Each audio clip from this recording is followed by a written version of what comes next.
మిత్రులు ఇప్పటికే అనేక విషయాలు వచ్చాయి. ఎందుకు మేము ఈ ప్రెస్ మీట్ పెడుతున్నాం ఇంత అంటే ఈ చర్చ చాలా కొనసాగినాక అంటే, మేము ఒక జేఏసీగానే కాకుండా సుదీర్ఘకాలం మహిళా సంఘాల్లో పనిచేస్తున్న కార్యకర్తలు ఉన్నాము. అట్లాగే ఈ ఉద్యమంలో యంగ్స్టర్స్ ఉన్నారు. అందరి మధ్య ఒక అలజడి, ఒక బర్నింగ్ నడుస్తుంది. ఏంటంటే స్టార్టింగ్ తేజు చెప్పింది, తేజస్విని 26లోకి వచ్చాక మాట్లాడవలసిన విషయాలు ఎన్నో, చర్చించవలసిన విషయాలు, పోరాడవలసిన విషయాలు ఎన్నో ఉండగా మళ్ళీ తిరిగి తిరిగి తిరిగి తిరిగి అవే విషయాల మీద మాట్లాడవలసిన దౌర్భాగ్యంకి ఒక కాన్సెప్షువల్ నోట్, ఒక దృక్పథం అవసరం. మళ్ళీ మాట్లాడుతూనే ఉన్నాం 40 ఏళ్లుగా. మళ్ళీ ఒకసారి బాగా అత్యంత తిరోగమన భావజాలం రాజ్యం వెళ్తున్న సందర్భంలో, రుద్దుతున్న సందర్భంలో ఈ రీఎన్ఫోర్స్మెంట్ ఏదైతే జరుగుతుందో మహిళల మీద, సమాజం మీద, ఇవాళ భారతదేశంలోనే ఎంత దౌర్భాగ్య స్థితి అంటే, జాతీయ భావాలు లేని వాళ్ళు, జాతి పట్ల నిబద్ధత లేని వాళ్ళు నేషనలిజం గురించి, దేశభక్తి గురించి మాట్లాడతారు. అన్ని అంతే తయారైపోయినాయి. స్త్రీల విషయం కూడా అంతే. స్త్రీల గురించి గౌరవం లేని వాళ్ళు, నిజంగా స్త్రీలకు భద్రతే కావచ్చు, గౌరవం కావచ్చు, స్త్రీలని మనుషులుగా కూడా చూడలేని వాళ్ళు ఇవాళ వాళ్ళ భద్రత గురించి మాట్లాడతారు. దేశ భద్రత గురించి, దేశ ప్రజల గురించి కన్సర్న్ లేని వాళ్ళు ఎట్లా అయితే నేషనలిజం మాట్లాడుతున్నారో అదే తీరులో ఇవాళ మహిళల మీద కనీసం కన్సర్న్ లేకుండా మొత్తం ఈ తిరోగమన భావజాలాన్ని ఛాంపియన్ చేస్తూ, దాన్ని రుద్దుతూ, స్త్రీలని దిగజార్చుతూ, స్త్రీల పట్ల నేరాలని ప్రోత్సహించే విధంగా, ప్రేరేపించే విధంగా చేస్తున్నటువంటి ఈ సంస్కృతికి వ్యతిరేకంగా మేము దీన్ని కాన్సెప్షువల్గానే మాట్లాడాలనుకున్నాం. అందుకే ఈ ప్రెస్ మీట్ని పెడుతున్నాం. మేమందరం కోరేది ఈ మా కాన్సెప్ట్, మా దృక్పథం ఇంతమంది మాట్లాడాం. మేము ఒక రిటర్న్గా సర్క్యులేట్ చేసాం. దీన్ని అందరూ కూడా జనంలోకి తీసుకెళ్ళడానికి కృషి చేయాలని కోరుతూ, ఇంకా ముఖ్యమైన విషయం 95%, 96% సంస్కృతిని గౌరవించిన వాళ్ళు, వాళ్ళ భాషలోనే చెప్పాలి అంటే భారతీయ సంస్కృతిని పాటించిన వాళ్ళు. ఇప్పుడు ఇక్కడ ఇంతమంది మగవాళ్ళు ఉన్నారు. ఎవరన్నా భారతీయ సంస్కృతిని మాట్లాడుతున్నాం కదా, అలా ఉన్నారా? లేరు కదా. అందరికీ క్రాఫ్ ఉంది, పిల్లకి ఎవరికి లేదు. ఎవరికి పంచాల ఆల్చి లేదు. అందరూ ప్యాంటు చొక్కాలు వేసుకున్నారంటే బ్రిటిష్ వాళ్ళలాగో, అమెరికా వాళ్ళలాగో, ఇంకోళ్ళలాగో. మేమెప్పుడు ఇష్యూ చేస్తలేమే. ఎంత కాలం అండి? 96-98% విదేశీ సంస్కృతితో జీవిస్తున్న వాళ్ళు వేష భాష వస్త్రధారణలో, ముఖ్యంగా వస్త్రధారణలో, వేషాల్లో భారతీయ స్త్రీలకు నీతులు చెప్తారు, హితబోధులు చేస్తారు. భారతీయ సంస్కృతి పతికట్ట అనుకుంటూ ఎంతకాలం చేస్తారండి? ఇది ఎందుకు ఆలోచించరు? మేము ఎప్పుడు చెప్తాం, పితృస్వామ్యం ఆడవాళ్ళకి మాత్రమే నష్టం కాదు. పితృస్వామ్యం మొత్తం సమాజానికి నష్టం, మగవాళ్ళని దిగజార్చుతుంది. మిత్రులు మాట్లాడారు ఇప్పటికే. ఎంత డిగ్రేడ్ చేస్తున్నారు ఆడవాళ్ళనే కాదు, మగవాళ్ళని కూడా. ఎందుకు ఒక్కళ్ళు కూడా స్వాభిమానంతో మాట్లాడరు దీని మీద? చూసే దృష్టితో ఉంటుంది. అట్లా ఆడవాళ్ళని చూసినా మాకు ఆ దృష్టి లేదు. ఇవాళ సానియా మీర్జా కావచ్చు, నైనా సెహ్వాగ్ కావచ్చు, జ్వాలా కావచ్చు, ఎంతో మంది స్పోర్ట్స్ క్రీడాకారిణులు అక్కడ రంగంలో ఆడుతుంటే మనకి బట్టలు కనపడతాయా? ఆట కనిపిస్తుందా? ఎవరికన్నా బట్టలు కనిపిస్తాయండి? ఎందుకు బయట బట్టలు కనిపిస్తున్నాయి అంటే ఉన్నది బుర్రలో కదా, బూజు ఉన్నది, చెత్త ఉన్నది బుర్రలో కదా. ఇంకా ఎంతకాలం ఆ బూజుని పెట్టుకుని మాట్లాడతారు? ఆ బూజుని దులపడానికి ఈ ప్రెస్ మీట్ పెట్టాం మేము. మగవాళ్ళు కూడా స్వాభిమానంతో ఆలోచించాలా. చూసే దృక్పథంలో మన ఇంట్లో కూడా ఉంటారు, మన చుట్టూ కూడా ఉంటారు. స్త్రీలతో ఎంతో మంది పని చేస్తున్నాం. ఆ దృష్టితో చూడకూడదు అనే ఆలోచన వాళ్ళకి రావాలి. అట్లా ఎవరైనా చెప్పే ప్రయత్నం చేస్తుంటే దాన్ని ఖండించవలసిన అవసరం ఉంది అనేది కూడా మేము భావిస్తున్నాం. ఇక వస్త్రధారణ గురించి ఎంత చెత్త మాట్లాడుతున్నారు, ఎంత తక్కువ మాట్లాడాలి అని మేము పట్టించుకోవద్దు, ఇగ్నోర్ చేద్దాం అనుకుంటే తిరిగి మేము మాట్లాడవలసిన స్థితిలో ఎందుకున్నాము? ఇది మమ్మల్ని వేధిస్తున్న విషయం. ఎందుకంటే ఏజ్ ఓల్డ్ ఆర్గ్యుమెంట్ అండి. అరే బాబు, చూసే దృష్టిలో ఉంది, వేసుకునే బట్టల్లో కాదు. ఎంతకాలం బాధితుల్ని బాధ్యుల్ని చేస్తారు? విక్టిమ్స్ని విక్టిమైజ్ చేయడం ఇది. అత్యాచారాల విషయంలో ఎంతకాలం అంటే ఒక ఆమె పెట్టింది ఈ చర్చని చూడలేక వినలేక బెంగళూరులో అత్యాచార బాధితుల వస్త్రాలని ఆమె డిస్ప్లే చేసింది. ఒక్కటే ఒకటి ప్యాంటు చొక్కా ఉంది, మిగతావన్నీ సాంప్రదాయ వస్త్రాలే. అందరి అనుభవం కూడా అదే. నిజంగానే ప్యాంటు చొక్కలు వేసుకున్నటువంటి వాళ్ళ మీద అవుతున్నాయా, ఎవరి మీద అవుతున్నాయి? తేజు చక్కగా చెప్పింది. కాన్ఫిడెన్స్ ఉంటుందో మరి వాళ్ళల్లో ఏం భయం కలిగిస్తుందో వాళ్ళకన్నా సాంప్రదాయ వస్త్రాలు ఉన్న వాళ్ళే ఎక్కువ మంది గురవుతున్నారు. అందరికి తెలిసిన విషయం, పసిపిల్లల నుంచి ముసలివాళ్ళ వరకు అవుతున్నారు. ఇంకా అంత నేకడ్గా వాస్తవాలు కనపడుతున్నా ఎవరిని మభ్య పెట్టడానికి మాట్లాడతారు? ఎట్లా మీడియా దాంట్లో భాగమవుతుంది? ఓ మీడియాకి చైతన్యం అవసరం లేదా? ప్రజల్ని చైతన్యపరచాల్సిన బాధ్యత లేదా? ఇంత చెత్త మీరు రకరకాల చెత్త గుమ్మరించడానికి మీకు టీఆర్పీ ఒక్కటే క్రైటీరియానా? సమాజం పట్ల బాధ్యత లేదా? ఏ సమాజంలో మన పిల్లలు పెరుగుతున్నారు, అమ్మాయిలైనా అబ్బాయిలైనా? ఏ సమాజంలో ఎంత క్రూరమైనటువంటి ఆలోచనలతో మనం పెంచుతున్నాం? ఇవన్నీ సమాజం మీద రుద్దుతున్నామంటే ఇక బట్టలు అంటారా? ఇవాళ మగవాళ్ళు కుటుంబాల్ని పోషించట్లా. 76% స్త్రీలే, స్త్రీ ఆధారిత కుటుంబాలు. వాళ్ళు సెక్యూరిటీ గార్డులుగా పనిచేస్తున్నారు. ఇప్పటి వరకు ఒక యాంగిల్లో వస్త్రధారణలో స్వేచ్ఛ గురించి మాట్లాడాం. ఇంకొక వాస్తవం కూడా ఉంది.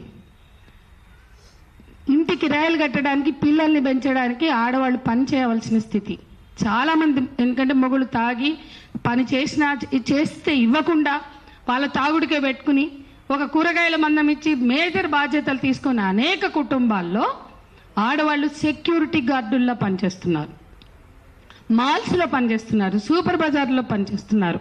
ఇక్కడ ఎక్కడా కూడా సాంప్రదాయ వస్త్రాలు లేవు. మరి చీరలు కట్టుకుని వాళ్ళు బస్తీల్లో బయలుదేరి చీరలో పంజాబ్ డ్రెస్లో వేసుకుని మళ్ళీ వచ్చి ప్యాంటు చొక్కాలు వేసుకుని సెక్యూరిటీ గార్డ్ వాళ్ళకి ఏదో ఉంటుంది కదా డ్రెస్ కోడ్ వేసుకుని డ్యూటీలు చేస్తున్నారు.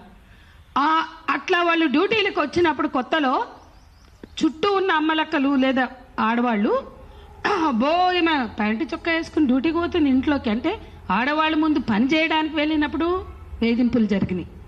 వీళ్ళు ఇల్లు దాటి బయటకు వెళ్ళిపోతున్నారు. ఇవాళ ప్యాంటు చొక్కాలు వేసుకున్నప్పుడు వేధింపులు జరిగినాయి. కానీ వాళ్ళు అదే బస్తీలో ఆడవాళ్ళు అర్థం చేసుకున్నారు. ఈ ఆడవాళ్ళు సెక్యూరిటీ గార్డుల్లో గానో, కాల్ సెంటర్స్లోనో, లేకపోతే సూపర్ బజార్లో, మాల్స్లో పనిచేసే ఆ కుటుంబాలని నడుపుతున్నారని వాళ్ళు గౌరవిస్తున్నారు, అంటే గుర్తిస్తున్నారు, రియలైజ్ అయ్యారు. ఏ బస్తీల్లో వేధించారో ప్యాంటు చొక్కా వేసుకున్న ఆడపిల్లల్ని, ఆ బస్తీలో వాస్తవాలని వాళ్ళు గుర్తించి ఈమె ఈ పని చేస్తేనే సెక్యూరిటీ గార్డ్ గానో, సేల్స్ గర్ల్ గానో ఆ కుటుంబం నడుస్తుందని అర్థం చేసుకున్నారు. ఇవాళ ఎడ్యుకేటెడ్స్, మీడియా లేదు, ఇవాళ రోజు మనకి ఈ చెత్తను గుమ్మరిస్తున్న వాళ్ళకి ఆ మాత్రం సెన్స్ లేదా? ఈ ప్యాంటు చొక్కాలు వేసుకున్న ఆడపిల్లలు, ఈ పేద ఆడవాళ్ళు, వాళ్ళు కల్చరో లేకపోతే ఫ్యాషన్ అని కాదు, వాళ్ళకి అది వృత్తి, ఉపాధి, బతుకు తెరువు. అటువంటి ఆడవాళ్ళని కూడా మీరు బోధిస్తున్నారా చీరలు వేసుకోమని? ఏ న్యూస్ ఛానల్ అయినా ఈటీవీ మినహా చీరలతో న్యూస్ రీడర్లను పెడుతుందా? ప్యాంటు చొక్కాలు, బ్లేజర్లు వేసుకుంటున్నారు కదా.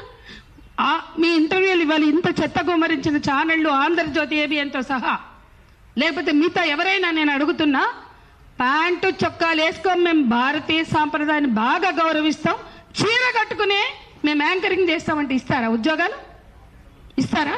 అంటే అన్ని చోట్ల డ్రెస్ కోడ్ ఉంది. ఎవరి మీద ఎవరికి చెప్తారు ఇవన్నీ? కాబట్టి డ్రెస్ కోడ్లు పెడతారు. అంటే ఇంకా అన్నిటికన్నా ముఖ్యమైన విషయం, శివాజీ ఎందుకు నిర్మాతలను అడ్రస్ చేయలేదు, ఎందుకు దర్శకులను అడ్రస్ చేయలేదు? అంటే చాయిస్ హీరోయిన్లకే ఉందా ఏం బట్టలు వేసుకుంటామని?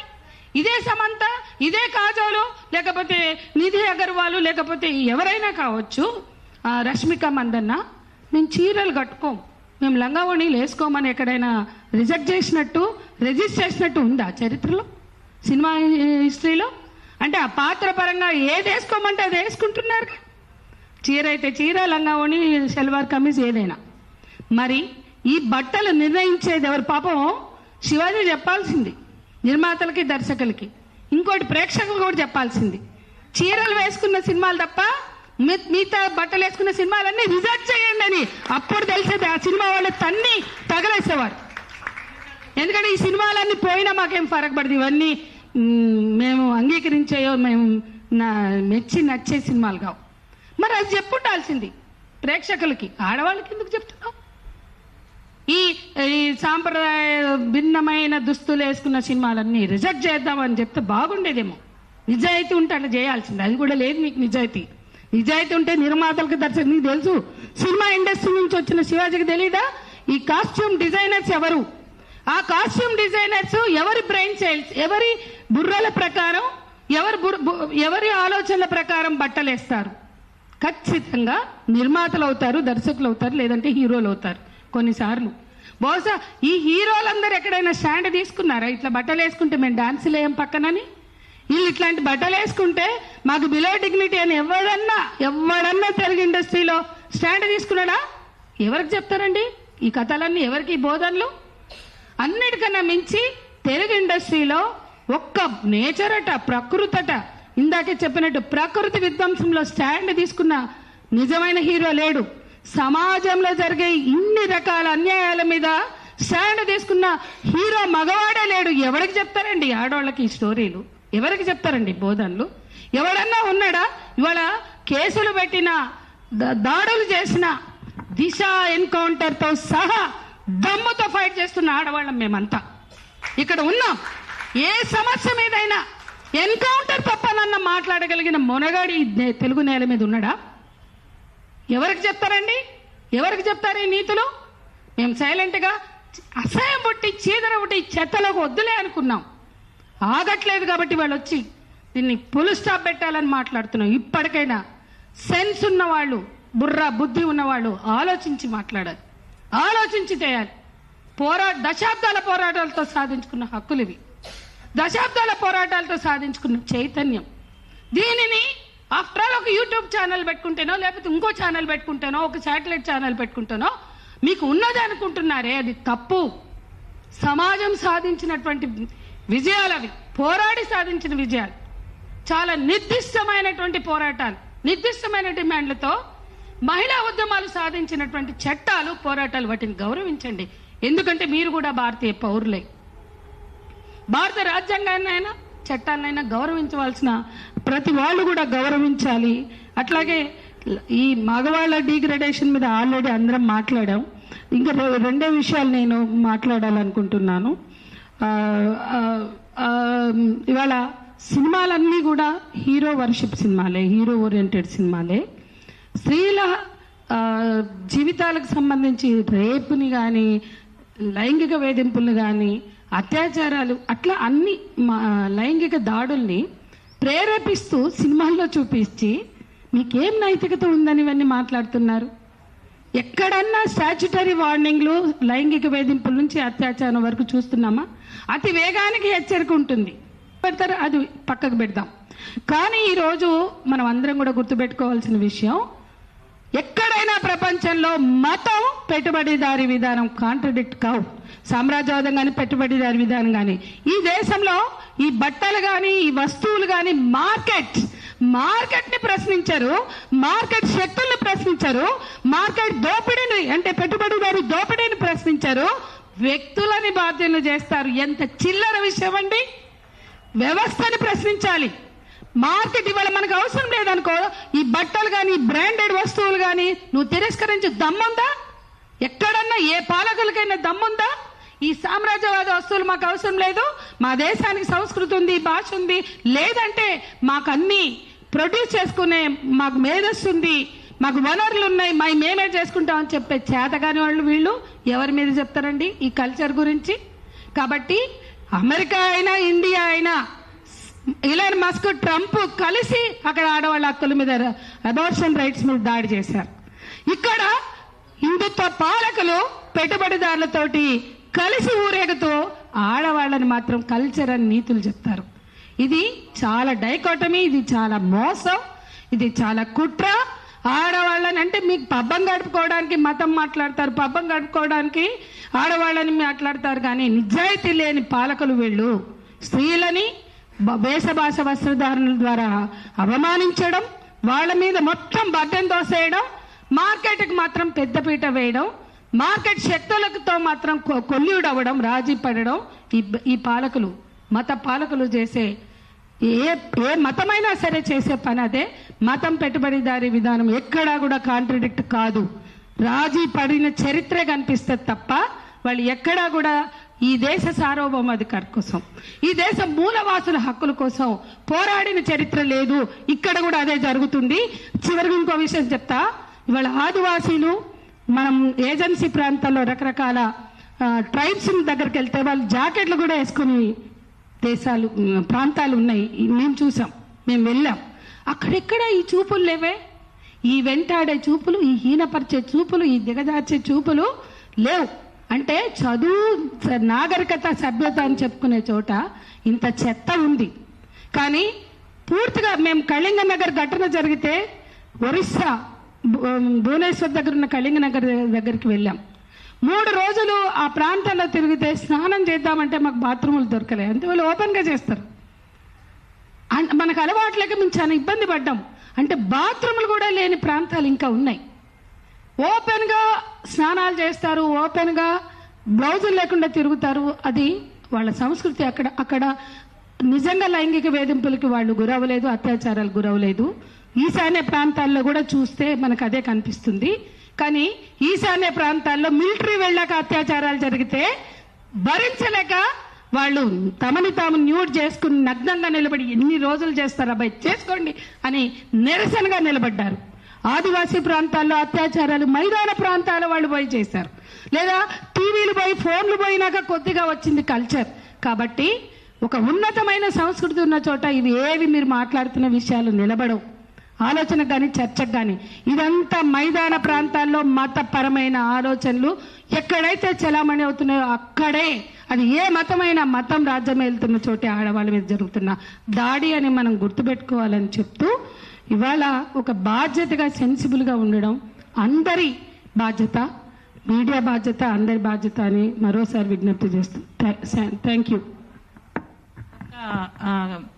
మీడియా మిత్రులు కొంచెం సహకరించాలి, కొంచెం లేట్ అయ్యాం కాబట్టి. ఇంకా 3 ఉన్నారు మాట్లాడవలసిన వాళ్ళు.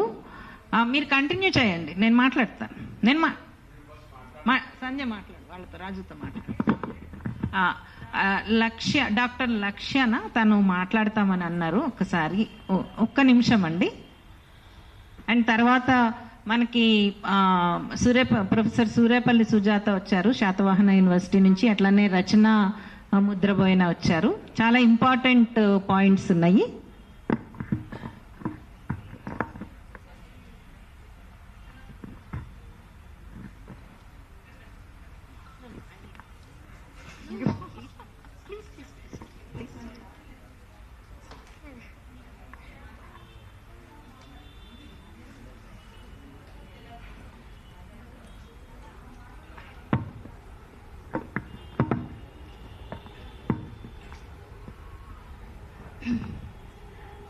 Andarki Namaskaram. Firstly, I convey my glad and respect to all the delegates and dignitaries who have come here and who are presented on the stage, JAC. And I really feel a great appreciation for conducting, such a very good, innovate, this thing. Yeah. And really ఇలాంటి situation అనేది చాలా అంటే చాలా బాధాకరమైన విషయం. ఇదేంటంటే ఈ situation అసలు ఆగట్లేదు, వెళ్తూనే ఉంది. And there is no stoppage for the cyber bullying and as well as the clothing kind of pattern. And నేను చాలా మీడియాస్ లో మాట్లాడడం ఇదంతా అయిపోయింది.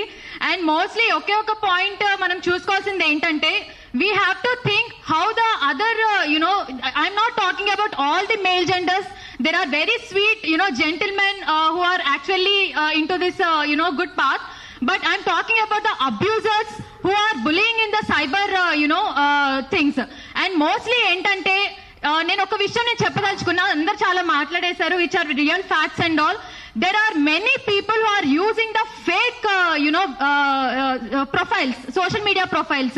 ఇది చాలా అంటే చాలా దారుణంగా వెళ్తూ ఉంది. ఇది ఎలా ఖండించాలి, ఎలా స్టాప్ చేయాలి, ఎలా చర్యలు తీసుకోవాలి అనేది దీని గురించి మనం ఆలోచిస్తే కూడా చాలా బాగుంటుంది. బికాస్ ఇది చాలా మంది యూత్ కానీ లేకపోతే టీనేజ్ చిల్డ్రన్ కానీ ఎవరికి ఐడియా లేదు.